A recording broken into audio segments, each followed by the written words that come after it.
¿Quiénes eran los puritanos? Por Ken Curtis. Puritanos llegan a América.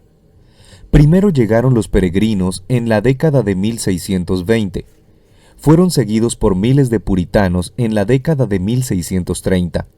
Y estos puritanos dejaron su huella en su nueva tierra, convirtiéndose en la fuerza cristiana más dinámica de las colonias americanas.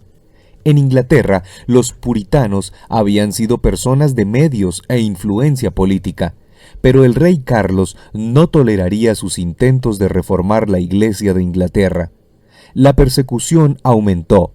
Para muchos, no parecía haber otra esperanza que abandonar Inglaterra. Tal vez en América podrían establecer una colonia cuyo gobierno, sociedad e iglesia estuvieran todos basados en la Biblia.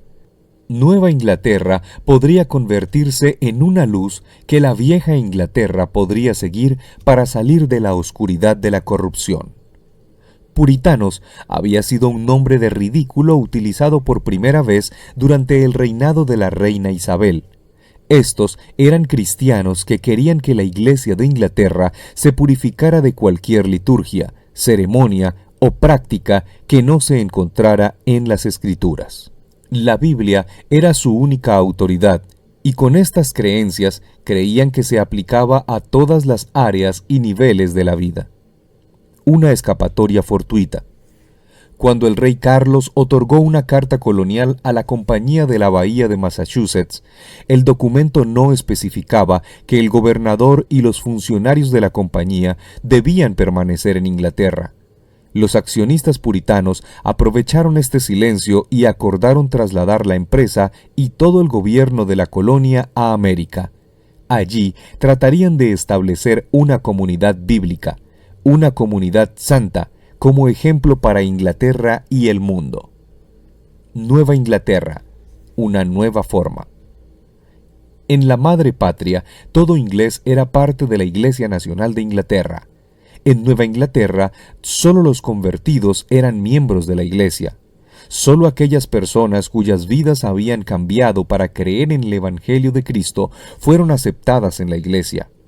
A los hombres que eran miembros de la Iglesia se les dio el derecho de votar en la colonia. Se esperaba que establecieran reglas para un orden social piadoso, una sociedad que glorificara a Dios.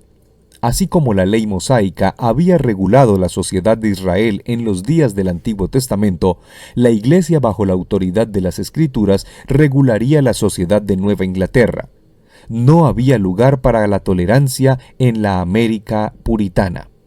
Aquellos que no estuvieran de acuerdo con los elevados objetivos espirituales de la colonia podrían mudarse a otra parte.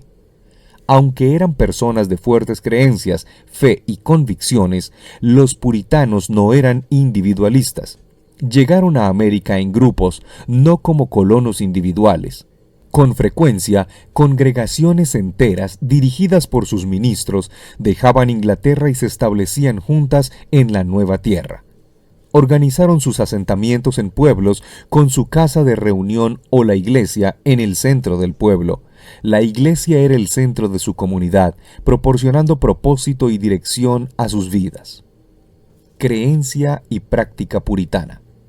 Los puritanos creían que Dios y su adoración eran lo suficientemente importantes como para reservar al menos un día completo de la semana, y los colonos puritanos originales dedicaron con alegría el domingo al Señor.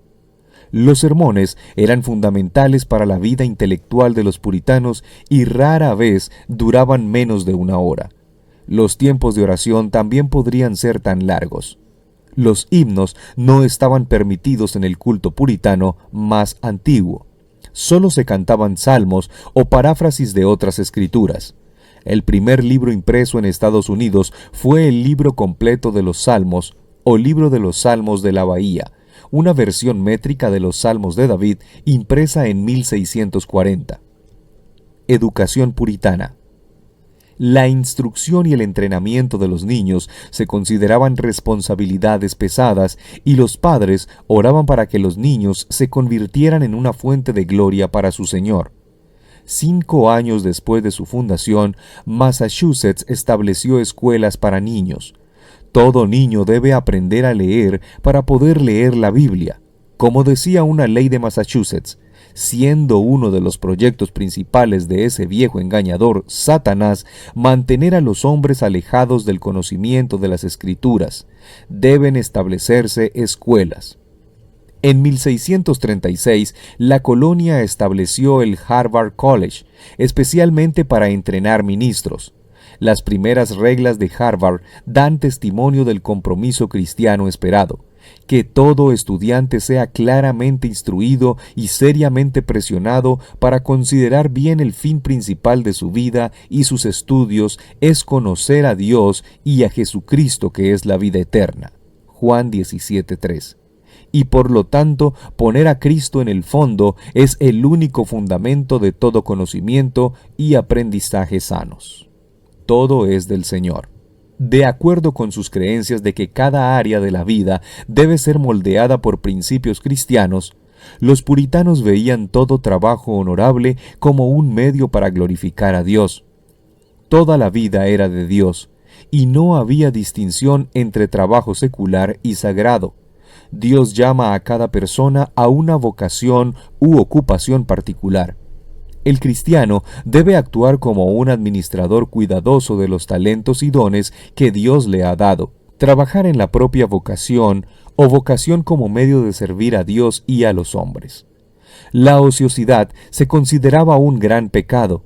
La diligencia en la vocación de uno era una virtud. Influencia puritana en Estados Unidos. Los puritanos que se establecieron en Nueva Inglaterra sentaron las bases de una nación única en la historia mundial. Sus creencias tuvieron una influencia muy significativa en el desarrollo posterior de América. Una gran parte de los pioneros posteriores y los colonos del oeste eran descendientes de estos primeros puritanos. Sus valores y principios, aunque a veces secularizados y alejados de sus fundamentos religiosos, continuaron moldeando el pensamiento y las prácticas estadounidenses en los siguientes siglos. Organizada como una iglesia en miniatura. La familia era la institución más básica de la sociedad puritana y estaba organizada como una iglesia en miniatura, establecida por Dios antes que todas las demás instituciones y antes de la caída del hombre. La familia era considerada el fundamento de toda la vida civil, social y eclesiástica. Por la mañana y por la tarde, la familia se reunía para adorar, y el domingo la familia se unía a otras familias para adorar.